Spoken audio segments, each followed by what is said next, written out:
Pupunta kami ngayon sa Rovaniemi kay Santa Claus Village. First time namin pumunta doon.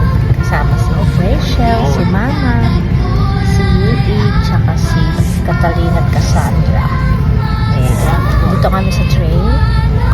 6 hours pa ang hintay namin papunta doon. So, let's go! Habang naiinip kami, magbabag rate muna kami. Guys, magkaano kami, what's in your bag? Walang laman. My sister. Walang laman. At least, ano naman yan? Una-una, chiclet. Headset. Wala Ano na. pa? Wala. Pwede mo na. Gamot. Ano pa? Lipstick. Wow. Ano pa? Nanay namin natutulog na doon. Ano pa? Wow, ang ganda niyan. Ay, ang ganda.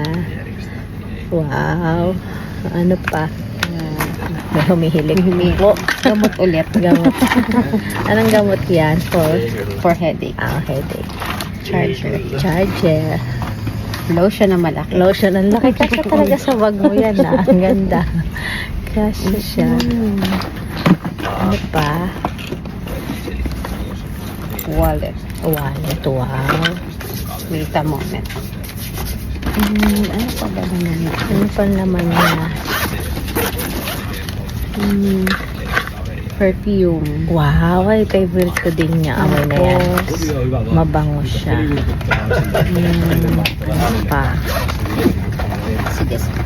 Ito up. Another perfume. Oh, grabe, ang daming perfume, ha?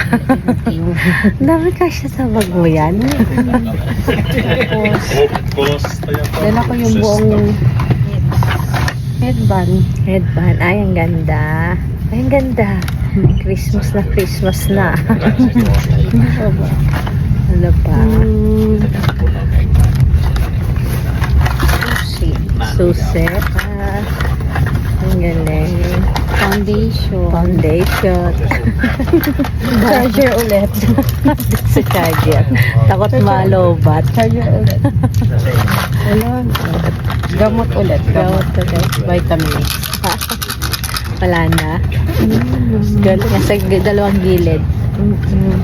Sa gilid. Wala siya na. Wala. Candy. Apay nga candy. Ayan guys, nakita nyo ang Mr. Bag. Bag rate.